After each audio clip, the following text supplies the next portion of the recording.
নমস্কার বন্ধুরা, মৌসুমীর ঘরোয়া হেসেলে আপনাদের স্বাগত। আজকে আমি করে দেখাচ্ছি সুজি দিয়ে আটা দিয়ে মজাদার একটা টিফিন। প্রথমে এখানে আমি কিছু মশলা নিয়েছি। গোটা জিরে, গোটা ধনে, লবঙ্গ, দারচিনি, এলাচ এবং 3টে শুকনো লঙ্কা। সেটাকে শুকনো কড়াইয়ে এইভাবে গরম করে নিচ্ছি। সেটা গরম হয়ে গেলে একটা প্লেটে ঢেলে নিচ্ছি এবং ঠান্ডা হয়ে যাওয়ার পর সেটাকে গুঁড়ো করে নিচ্ছি। তারপরে একটা বাটিতে আমি হাফ কাপ মতো সুজি নিয়ে নিচ্ছি। ভেজে গুঁড়ো করে রাখা মশলা, পরিমাণ মতো লবণ, তারপরে দিয়ে দিচ্ছি 1 কাপ মতো জল। সব কিছুকে ভালো করে একটা চামচের সাহায্যে নেড়ে ঢাকা দিয়ে রেখে দিচ্ছি 10 মিনিটের জন্য। এরপরে নিয়ে নিচ্ছি একটা প্লেটের মধ্যে কিছু কেটে রাখা আদা কুচি, রসুন কুচি, পেঁয়াজ কুচি, লঙ্কা কুচি এবং গোটা জিরে। প্রথমে কড়াই বসিয়ে তেল গরম হলে দিয়ে দিচ্ছি সাদা জিরে, তারপরে একে একে পেঁয়াজ কুচি, লঙ্কা কুচি, তারপরে দিয়ে দিচ্ছি আদা কুচি, এবার দিয়ে দিচ্ছি রসুন কুচি। সবগুলোকে ভালো করে ভেজে নিচ্ছি। এবার দিয়ে দিচ্ছি পরিমাণ মতো লবণ, হলুদ গুঁড়ো,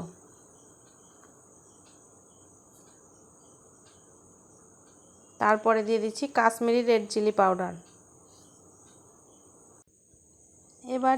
এবার দিচ্ছি আগে থেকে চিড়েটাকে আমি ভিজিয়ে জল ঝরিয়ে রেখেছিলাম, সেই চিড়েটা আমি এর মধ্যে দিয়ে দিচ্ছি। চিড়েটাকে দেওয়ার পর ভালো করে মশলার সঙ্গে নেড়ে নিচ্ছি। এবার দিয়ে দিচ্ছি ভেজে রাখা মশলাটা এবং অল্প পরিমাণ জল। সমস্ত কিছুকে একসাথে ভালো করে নেড়ে নিচ্ছি এবং একটু ভাজা ভাজা করে নিচ্ছি। এবার এটা হয়ে গেছে। এবার একটা প্লেটের মধ্যে ঢেলে ঠান্ডা করতে রেখে দিচ্ছি। তারপরে যে আমি সুজিটা জলে ভিজিয়ে রেখেছিলাম সেটা 10 মিনিট পর কি সুন্দর ফুলে নরম হয়ে গেছে এবং এর মধ্যে দিয়ে দিচ্ছি অল্প অল্প আটা এবং একটা শক্ত করে ডো বানিয়ে নেব। আটাটা আমি একেবারে দিচ্ছি না, একটু একটু করে দিচ্ছি যতটা লাগবে। এরকম শক্ত হয়ে গেছে। এরপরে দিয়ে দিচ্ছি সাদা তেল দিয়ে পুরোটাকে ভালো করে মাখিয়ে 10 মিনিটের জন্য ঢাকা দিয়ে রেখে দিচ্ছি। তারপরে যে পুরটা বানিয়ে রেখেছিলাম সেটা ঠান্ডা হয়ে গেলে এরকম আমি নাড়ুর মতো শেপ করে নিচ্ছি।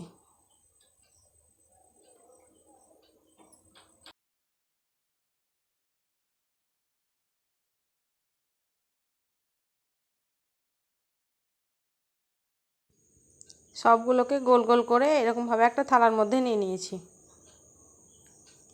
এরপরে যে আমি আটাটা মাখিয়ে রেখেছিলাম সেটা থেকে ছোট ছোট লেচির আকারে কেটে নেব। এইরকম হাতের তালু দিয়ে গোল গোল করে একটু করে চ্যাপ্টা করে নিচ্ছি।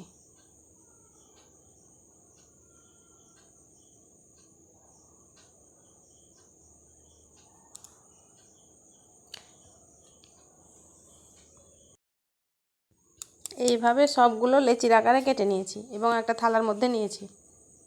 এরপরে এই লেচিগুলোকে এইরকমভাবে খিলি করে নিতে হবে।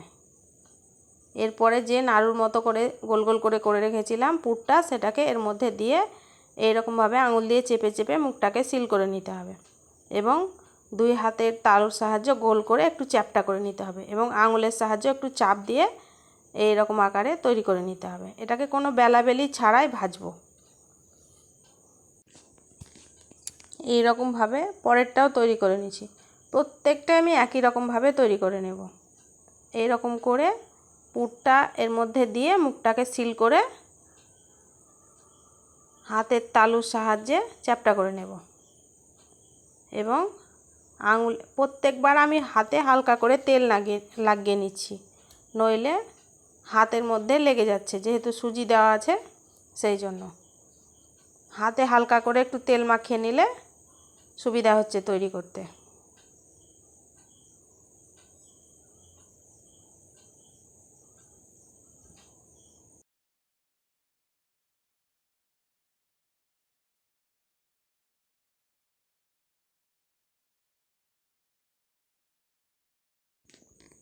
এইরকমভাবে আমি সবগুলো তৈরি করে নিয়েছি 2 হাতের তালুর সাহায্যে।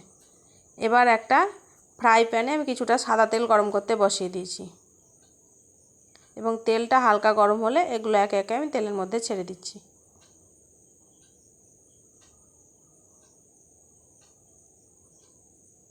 একটা সাইড হয়ে গেলে অপর সাইড আমি এইভাবে একটা খুন্তির সাহায্যে উল্টে দিচ্ছি। দুটো সাইড লাল লাল করে ভেজে নেব। এইভাবে লাল করে ভাজা হয়ে গেছে। এবার এগুলো হয়ে গেছে, আমি তেল থেকে তুলে নিচ্ছি। তেল থেকে তুলে নেওয়ার পর বাকি যেগুলো আছে একই রকমভাবেই ভেজে নেব।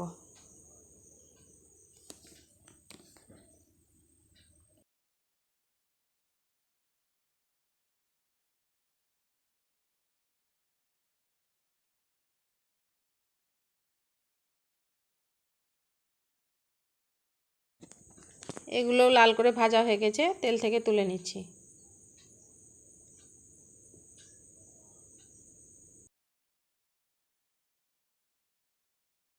একদম রেডি সুজি ও আটা দিয়ে মজাদার টিফিন। আমার চ্যানেলটি ভালো লাগলে লাইক করবেন, শেয়ার করবেন, সাবস্ক্রাইব করবেন, কমেন্টে জানাবেন কেমন হয়েছে। একটা আমি ভেঙে দেখাচ্ছি, এই রকম হয়েছে, ভেতরে একদম পুর ঠাসা।